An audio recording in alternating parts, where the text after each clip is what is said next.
Hello. Hi, Kim with Chase Center. Good to see you. I love your mask. Thank you. Beautiful. Yes, I dressed for the occasion. All right. Everybody wants to be at Chase Center, don't they? Well, good morning still, everybody. I started real early, so I don't even know what time it is. But hi, I'm San Francisco Mayor London Breed. Really excited to be here with all of you today at Thrive Plaza here at Chase Center, the home of the Golden State Warriors, who for the first time tomorrow will be playing with an audience of fans. What that says is we are well on our way to recovering in the city. We are well on our way to reopening and gradually taking those steps. More importantly, as great as we have done here in San Francisco, 64% of San Franciscans have received at least their first vaccine dose, and about 85% of those over the age of 65. We are seeing our reproductive rates decline. We are feeling good. We are feeling excited and happy and anxious to get back to our lives. But at the end of the day, you all know that we are still in the midst of a pandemic. So as comfortable as we may be with our progress, let's make sure we continue to wear our mask and follow our health directives so that we can finally get to a place where we can watch a game without our mask on.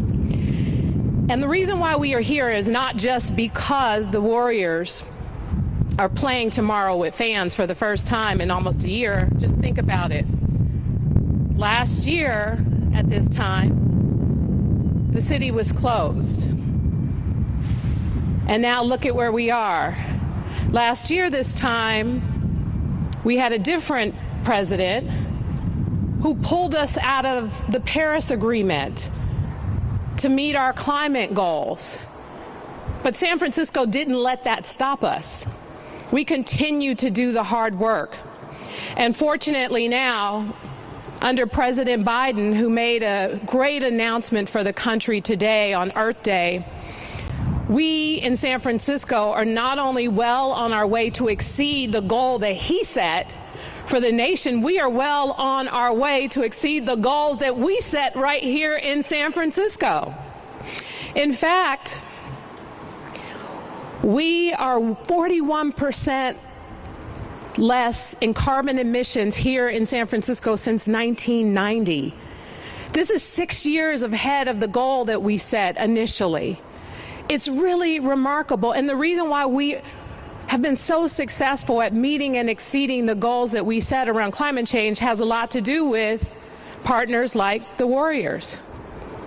This Chase Center is not just beautiful and fun and exciting to watch a game in.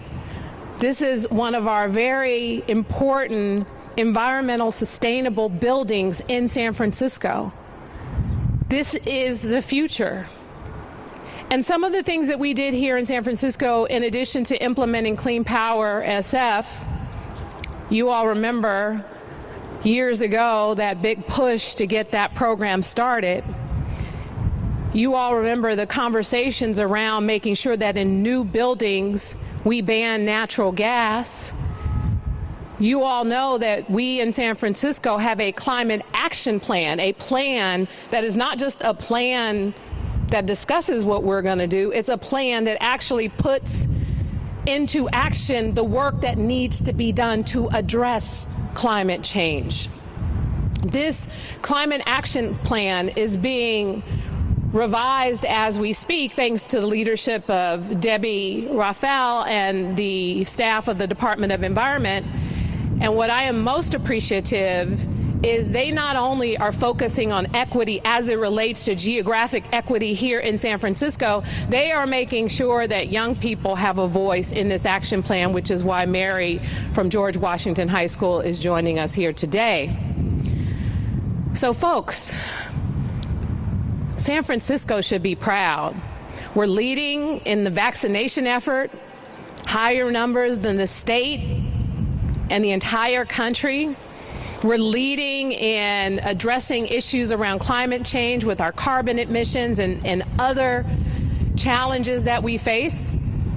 And we're going to continue to lead. And it's time to start upping the ante and setting new goals. Because at the end of the day, San Francisco has been a leader. We know that we can't just operate in our own bubble and make changes to support and uplift the environment without making sure that we are demonstrating how it can be done for others to follow. This entire planet and the future of our planet and the generations to come, there's so much at stake here. I don't want the next generation of young people to look back and say, what did they do? Why didn't they act sooner? You see this windy, clean air we're breathing? It has everything to do with everything that we have been doing in San Francisco.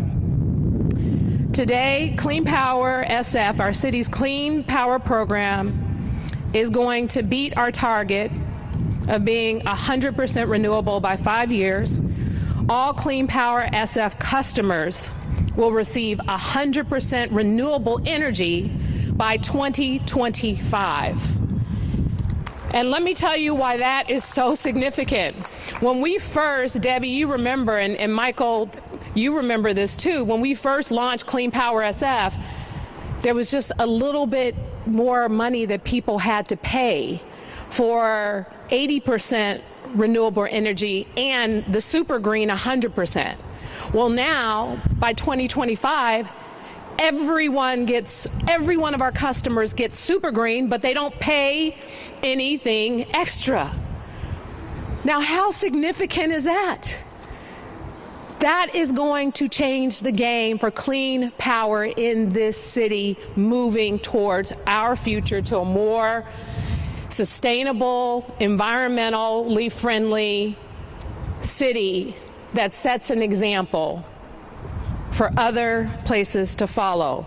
We're going to be introducing legislation that will update our climate targets to San Francisco so that San Francisco can be carbon neutral instead of by 2050, when I'm probably going to be real old and the rest of us will be too, by 2045, because I want to be alive to see it. 5 years sooner than our original plan of 2050 and ahead of most U.S. cities and countries with net zero goals as part of the Paris Agreement. And so I know that these numbers and these environmental things don't seem like they're really cool, but they are really cool. Because the clean air that we drink, clean air that we breathe, the clean water that we drink, hetchy, some of the best water that you could ever taste anywhere. You could drink it right out of the faucet without a filter. Being able to see the green trees grow, the animal and the wildlife, when you think about it, everything has an impact.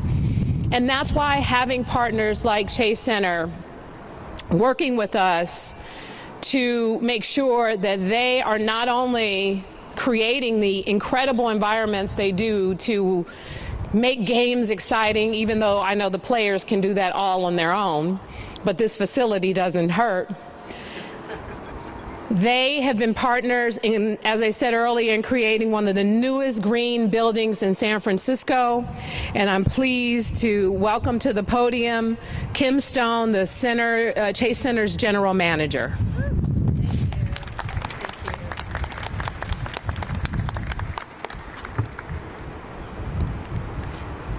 Welcome everybody, and thank you, Mayor Breed. It is so important that we all work together to combat climate change, and at Chase Center we value setting the example for others in San Francisco. Thank you to Debbie Raphael and the Department of Environment for working with us to become a green certified business. These are high targets, but they are achievable targets. So other private businesses that are listening in, I want to encourage you to join us here, be part of the family of being green certified business. Michael Carlin, as well, his group at SFPUC for all the hard work ensuring facilities like Chase Center can be powered by clean energy. And as Mayor Breed said, today the stars are aligning for us because we get to celebrate this great achievement for Chase Center, and then tomorrow we get to welcome fans back to the building. We hope Chase Center can serve as an example to any size business that if we can do it, you can do it. Let's go green together and inspire the private sector to do so. So how did we do this? What are we doing?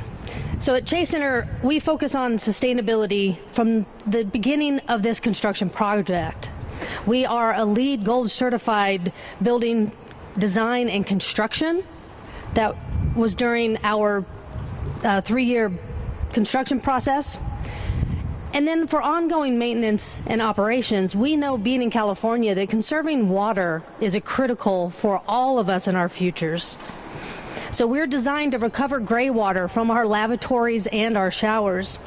From the roof, we collect rainwater and even just condensation, and we are able to reuse that. And through those collective efforts, we have reduced our water consumption by 84%. Thank you.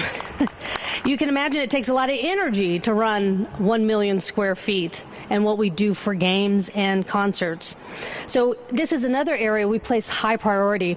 Our state-of-the-art HVAC system allows us to take advantage of this great climate that we have here to keep the building cool without having to add extra energy to do so. We are also integrated a highly efficient lighting system with customizable local controls that ensure that when you walk out of a room and it's unused for a certain period of time, the lights automatically go off. These, again, in 1 million square feet, that is an important component to our energy saving efforts. So these features and a lot others that I won't go into the details on, but we can certainly provide them if you would like them. These have resulted in us saving 35% of our energy usage. Lastly, I want to highlight our waste management program. Trash is a beautiful thing here in San Francisco, and especially at Chase Center.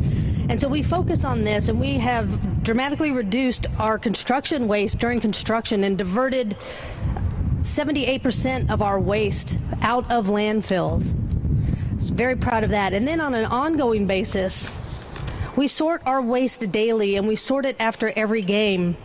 The importance of this is that it ensures that we are reducing waste. San Francisco has an amazing infrastructure for compostables, recyclables. It just takes that little extra effort to make sure we're sorting it, and it has a big impact.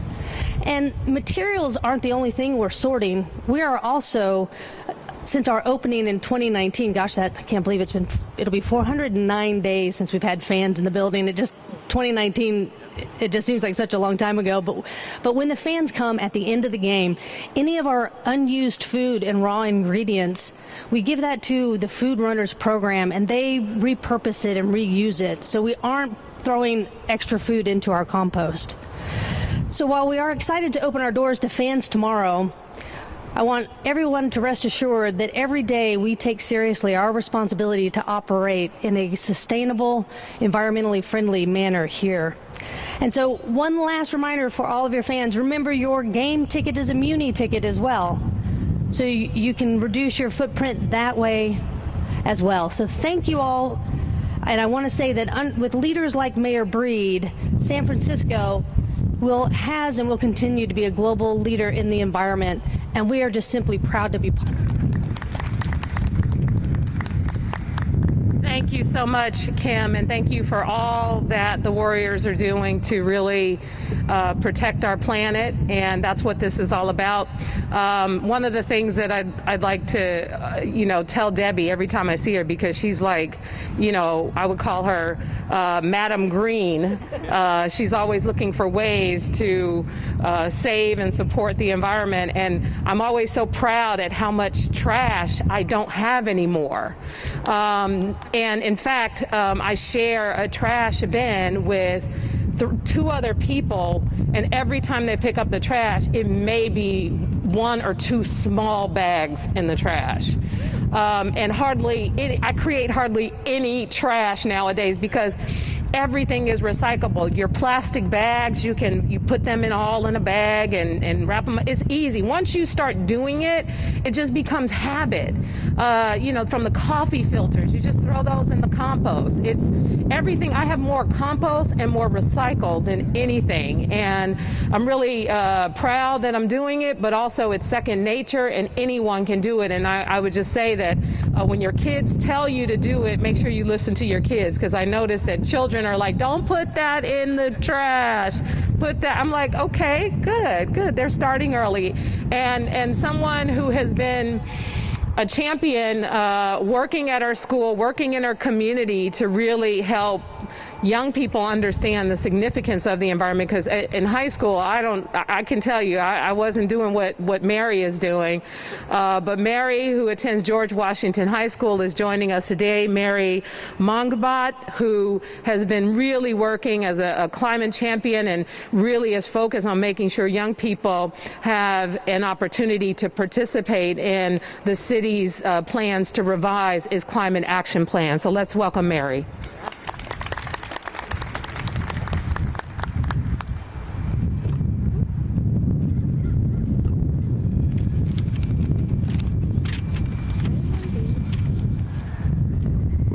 Hello. Hi everyone, and thank you Mayor Breed, and thank you everyone for having me here. I'm really excited to speak from the perspective of youth and environmental movement. So as Mayor Breed said, I'm Mary Mongobot. I'm a senior at George Washington High School. Go Eagles! And as one of the leaders at my school's environmental club, I've really seen the students value the importance of taking action towards climate issues. And how we address climate issues is clearly one of the biggest issues of my generation, and we can't avoid this problem any longer. That's why at George Washington High School, I'm really proud of our work of improving my school's waste management issues. We've taken small but mighty steps to bringing awareness to our community about recycling, composting, and finding other ways to improve students' environmental habits and behaviors. Additionally, I want to mention the students from Lick Wilmerding and Academy High School for joining my school's environmental club in a virtual climate strike for Climate Action Month. Our club's work has brought many students to want to participate in more action-based projects to see the change that is needed. It's really exciting to see so many youth from across the city join one another to amplify their voices.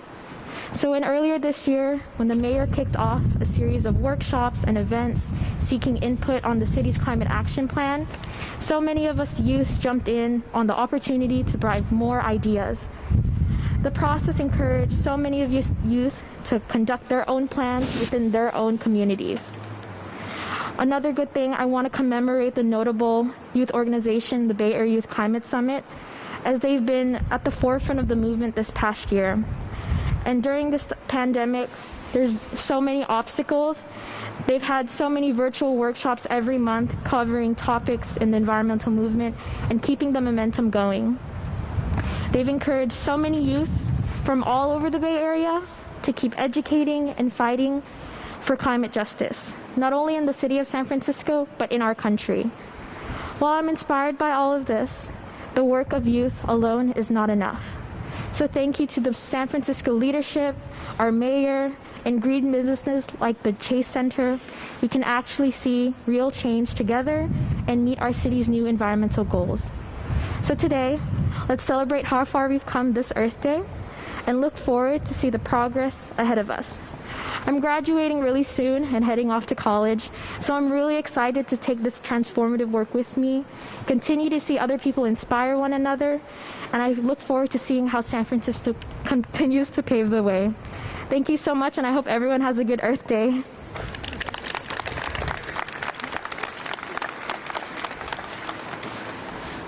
Thank you, Mary. Wow, that was impressive. Not just her leadership at Washington High School, but you notice that she talked about collaborating with other high schools who have joined the efforts of Washington High School. And as a graduate of Galileo High School, I don't know if that would have happened with me back in the day, but that just goes to show you how incredible she is and how incredible the next generation is. And more importantly, that the environment is more important than our high school rivals from back in the day, right? But thank you so much, Mary, again, for your words and your leadership, and good luck with college. We really appreciate that. You're going to probably continue this work, and it'll be an important part of your legacy, and you will represent San Francisco well. Today we also have joining us, and I mentioned Debbie Raphael of the Department of Environment, as well as Acting Public Utilities Commission Director Michael Carlin. Both are here to answer any questions if you have them about our new announcements. Yes. Yeah, hi, JD from the San Francisco Chronicle. Could you speak a little more about what it would mean to become a carbon neutral city in terms of the changes to the daily life in San Francisco that we can expect? Yes. Debbie, you want to talk about that? I'm sure she's itching to talk about that. But the fact is, it shouldn't be something that interferes with anyone's life. We are trying to naturally incorporate these changes to make it easy for people, just like what I talked about as it relates to composting and recycling. But I'll let Debbie say a few words about it as well. Yeah, that is absolutely right. Our goal is very simple for carbon neutrality. We need to be an all-electric city. An all-electric city who is operating on 100% renewable electricity. What you heard the mayor say today is that we will reach that 100% renewable mark by 2025. And we are continuing under the mayor's leadership to transfer off of fossil fuels and become all electric. Her bold decision to ban natural gas in new construction is just the first step. So San Franciscans will just see that the way they operate is sustainable because we make it easy, we make it the law, and we make sure that everyone is in it together. Students, businesses, government, we're all in this together.